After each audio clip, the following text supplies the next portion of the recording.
2021년 11월 30일 주요 미국 경제 관련 뉴스 업데이트 브리핑입니다. 주요 뉴스로는 다음과 같습니다. 미국 증시가 어제의 상승을 이어가지 못하고 11월을 하락 마감하였습니다. 파월 연준의장의 발언이 투자자들을 떨게 만드는 하루였습니다. 디지털 업종의 종사자들이 대규모로 이직을 준비 중이라는 소식 전해드리겠습니다. 우선 시장지수 마감 상황 먼저 알아보겠습니다. 미국 3대 메이저 지수가 모두 큰 폭으로 하락한 하루였습니다. 다우지수는 1.86%, S&P 500 지수는 1.9%, 마지막으로 나스닥은 1.5% 하락하였습니다. 공포지수라고도 불리는 변동성 지수, 즉 빅스 지수는 18.34% 대폭 상승하였습니다. 비트코인 가격은 0.61% 하락하였고, 미국 10년 만기 국채 수익률이 1.443%로 하락하였습니다. 코로나19의 오미크론 변종에 대한 새로운 우려와 인플레이션과 싸우기 위한 연준의 움직임 가능성으로 인해 미국 주식시장은 11월을 하락으로 마감했습니다. 다우지수, S&P 500 지수, 나스닥 지수는 모두 1.5% 이상 하락했습니다. 한 달 동안 다우지수는 3.7%, S&P 500 지수는 0.8%, S&P 500 지수는 0.8%, 나스닥 지수는 0.3% 상승했습니다. 모더나의 스테판 방셀 최고 경영자가 장 초반부터 현재의 코로나19 백신이 오미크론 변종에 대해 덜 효과적일 것이라고 말하면서 주식 매도세가 시작됐습니다. 모더나의 주가는 지난 이틀간 지수에서 가장 좋은 성과를 보인 이후 4.4% 하락했습니다. 제롬 파월 연준의장이 의회 정책 위반자들에게 인플레이션과 싸우는데 더 빨리 움직일 수 있다고 말했을 때 시장은 더 떨어졌습니다. 이 뉴스 헤드라인은 채권 수익률과 석유 선물을 하락시켰고 금융 및 에너지 회사의 주가를 끌어내렸습니다. 유람선, 항공사 및 기타 여행 관련 회사의 주가도 하락했습니다.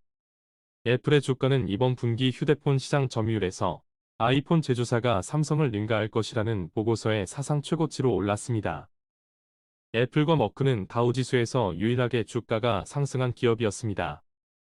아마존 주식은 소매업체가 블랙 프라이데이부터 사이버 먼데이까지 기록적인 판매를 기록했다고 밝혔음에도 하락했습니다.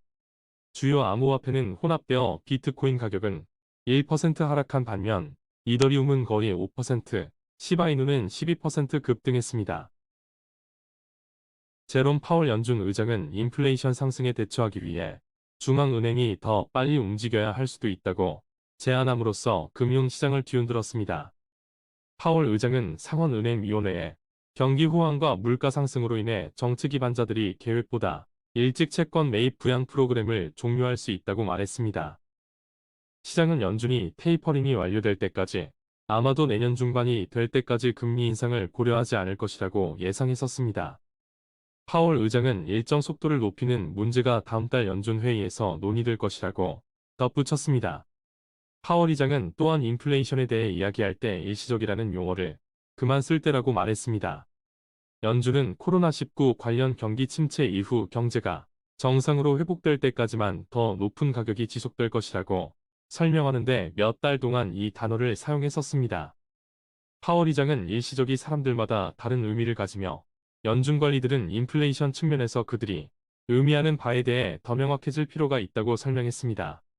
파월 의장은 이달 초 연준의 마지막 회의 이후 미국이 노동 공급 개선 없이 강력한 노동 시장 데이터와 소비자 지출 증가로 인플레이션 압력이 높아졌다고 지적했습니다. 보스턴 컨설팅 그룹의 연구에 따르면 디지털 업종에 종사하는 근로자는 사직러시의 선봉에 있다고 나왔습니다. 이 그룹은 디지털 분야에 고용된 9,900명을 대상으로 설문조사를 실시한 결과 73%가 향후 2~3년 내에 직업을 바꿀 것으로 예상하고 있으며 40%는 이미 적극적으로 다른 직책을 찾고 있는 것으로 나타났습니다. 보스턴 컨설팅 그룹은 디지털 업계 종사자가 코로나19 전염병의 고용 격변에서 상대적으로 상처를 입지 않은 상태에서 벗어나 현재 새로운 기회를 찾고 있다고 언급했습니다. 응답자들은 일과 삶의 균형, 동료와의 좋은 관계, 급여를 최우선 순위로 꼽았습니다.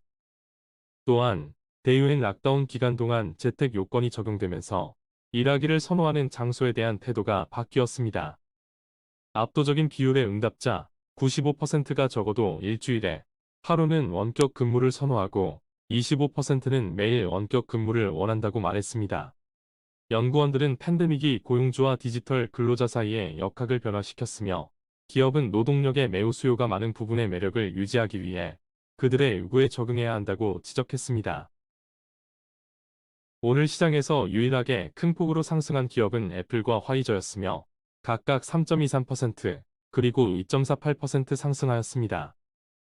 반대로 의류업체의 갭을 비롯해서 인투이, 웨스트락, 롤린스 등은 5% 이상 급락하였습니다. 이것으로 오늘 2021년 11월 30일 미국 증시 관련 간략한 뉴스 업데이트 브리핑을 마치겠습니다. 오늘도 시청해주셔서 감사합니다.